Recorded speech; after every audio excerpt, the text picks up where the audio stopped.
I never imagined I'd find a group of teenagers staging a raucous party inside my secluded lake cabin, and I certainly didn't expect the ringleader to be Karen's son.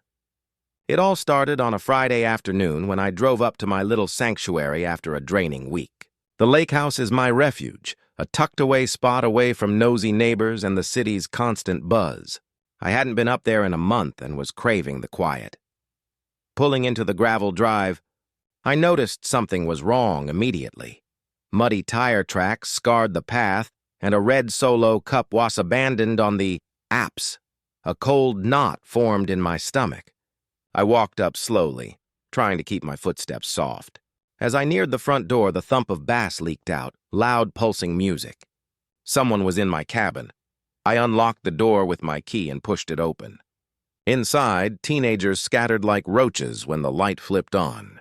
Pizza boxes cluttered the floor, a Bluetooth speaker sat pumping music, and someone's shoes were carelessly left on my antique coffee table. Then I looked up and locked eyes with the boy in charge. He froze in place. Brown hair, a varsity jacket hanging off his shoulders, and that face I instantly recognized. Dylan, Karen's only son. Karen, my HOA nemesis. The woman who once reported me for leaving my recycling bin out an extra day. The woman who sends out email reminders about lawn heights and trash can placement. Dylan went pale. "Wait, you're Miss Carter?" he stammered.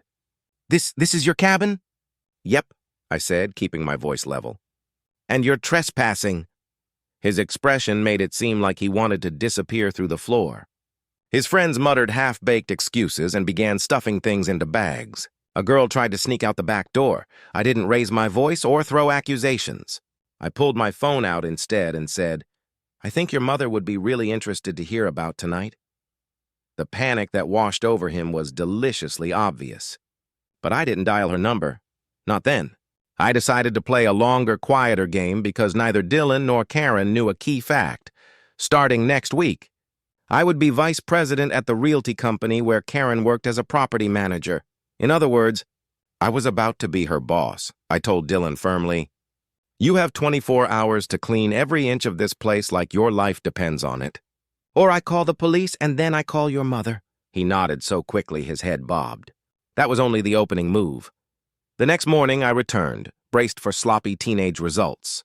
Teenagers and tidy homes are not usually synonymous. But when I stepped inside, I was forced to admit I was impressed. The cabin looked spotless. Floors vacuumed, dishes washed and stacked neatly, and even a vase of fresh flowers sat on the coffee table, likely pilfered from someone's yard, but a thoughtful flourish nonetheless. Dylan stood on the porch swing, pacing nervously. He came up to me with a folded list in his hand. "I cleaned everything," he blurted, thrusting the page forward. "And, I replaced the deck light." It was out. I took the list, keeping my face deliberately unreadable. I wasn't there to flatter him. I was there to witness how uncomfortable he was under pressure. "Nice touch with the flowers," I said, narrowing my eyes as if inspecting a crime scene. He offered a sheepish laugh. "I didn't want Mom to find out," he muttered. As he spoke, my eyes drifted to his pickup parked in the driveway. In the bed, a cooler, a half-empty case of beer, and a large cardboard box marked in thick black letters, Karen, HOA files. I raised an eyebrow. "Why are your mom's files in your truck?" I asked. He froze again, then mumbled, "She asked me to drop them off at her office." Lie. That was my first thought. Karen would never let anyone near those files. Not her co-workers, not her husband, not even her dog. That box contained the record of every HOA complaint she had ever filed. Hundreds of them. Probably even a few against me. Then it clicked. Dylan hadn't just used my cabin for a wild party, and he'd used it to hide something. But what? Evidence? A cover-up? I didn't push him right then. I told him to take his things and leave.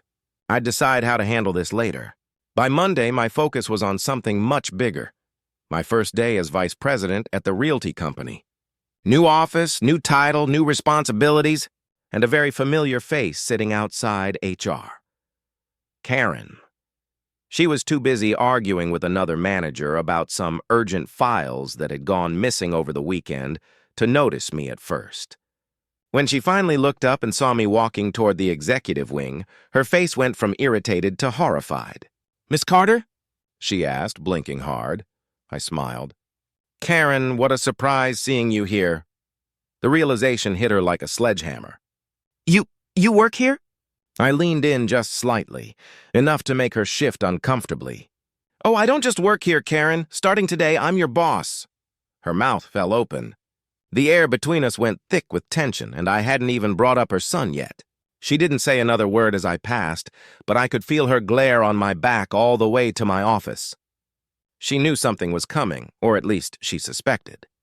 I settled into my new office, unpacked my laptop, and set one particular item right in the middle of my desk, the same cardboard box labeled HOA files. 10 minutes later, a knock came at my door. "Come in," I said, already knowing who it would be. Sure enough, Karen stepped in, face tight, posture stiff. "I believe you may have something that belongs to me," she said carefully. I gestured toward the box. "These?" I asked casually. "They were left in my lake cabin, along with your son and a few underage friends." Her face flushed crimson. "I had no idea. He told me he was going camping with his buddies." I stood walking toward the window behind my desk. "Karen," I said evenly, "you filed 3 separate noise complaints last year about that cabin. The same cabin you now know belongs to me." She opened her mouth to defend herself, but I held up a hand. "Save it. I didn't call the police and I didn't file a report. Because unlike you, I don't make a hobby out of small-town drama. But I do take dishonesty and manipulation very seriously, especially from someone on my payroll." Karen was trembling now. "Please. I didn't know he went there. I never meant to upset you. I was just doing my job with the HOA." "Were you?" I turned back to her, tapping the top of the box. "Because inside here are dozens of fabricated complaints, false citations, made-up violations, all signed by you." She blinked, her lips parting in shock. "I could take this to legal," I said calmly. "Get you removed from the HOA board permanently. But I'm giving you a choice." I leaned forward over my desk. "You clean up your act. You stop using your position to bully your neighbors. And Dylan," I smirked, "he's going to be working for me this summer. Volunteer cleanup crew, every weekend. Community service." Her face tightened. "He's starting football camp. Then he can learn to balance football with responsibility," I replied smoothly. "Or I can report the underage drinking, the breaking and entering, and the stolen HOA files to both the board and the authorities." Karen's voice barely rose above a whisper. "Understood," I smiled faintly. "Good. Because this office, this company, it's mine now. Just like the cabin. Just like the control you thought you had." And just like that, the Karen saga took a sharp left turn. The following Saturday, Dylan showed up at the community center right on time, 9 a.m. sharp, just as I told him. Hoodie, sunglasses, and the unmistakable look of someone who knew his summer had officially been ruined. "Where do I start?" he muttered, avoiding eye contact. I handed him a rake, gloves, and a trash bag. "Trail cleanup. Stay off your phone and try not to touch poison ivy." He groaned quietly and trudged off toward the woods. I crossed my arms, watching him go. He didn't realize it yet, but I was doing him a favor. Consequences build character, and judging by his social media, which I'd checked purely for due diligence, he desperately needed a dose of reality. Karen, on the other hand, had turned into the picture of corporate politeness. No more passive-aggressive mass emails about lawn decor. No more nitpicking over unauthorized bird feeders or slightly crooked mailboxes. Whenever we crossed paths in the hallway, she offered a robotic smile and a stiff, "Good morning." I returned it with equal professionalism. She knew better than to test me again. Then came the twist. 3 weeks into Dylan's cleanup duty, I got a call from Linda, one of the quietest neighbors in the HOA. "I just wanted to thank you," she said. "Whatever you did, it's working. Karen's been quiet lately. But you know," she paused. "She's been bragging for years that she practically runs this HOA, that she's untouchable because she helped bury evidence from that old zoning deal by the lake. Remember that?" My stomach tightened. The zoning deal by the lake had been a local scandal years ago. some shady paperwork that forced a family to sell their waterfront property for half its value. Nothing had ever been proven, until now. I started digging through the files Dylan had left behind. At the very bottom of the box, I found exactly what I needed: a signed document, a project timeline, and an email thread, everything linking Karen directly to a backdated zoning approval. Proof that she'd manipulated the HOA board to push the sale through. That was the nail in her coffin. I sent it anonymously to the board. A week later, Karen resigned. For personal reasons, she claimed. But everyone knew. Dylan finished his volunteer hours that summer, and to his credit, he started to change. He even apologized, not just to me, but to the neighbors his mom had tormented. He never threw another party at the lake again. As for me, I still spend my weekends at that quiet cabin, watching the sunset glimmer across the water.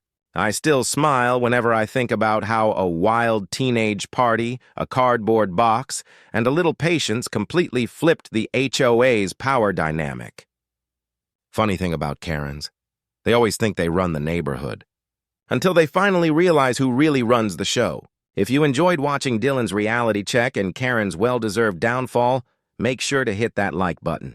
Drop a comment if you've ever had a power-tripping neighbor like her, and don't forget to subscribe for more real-life revenge stories. Trust me, you won't want to miss what's coming next.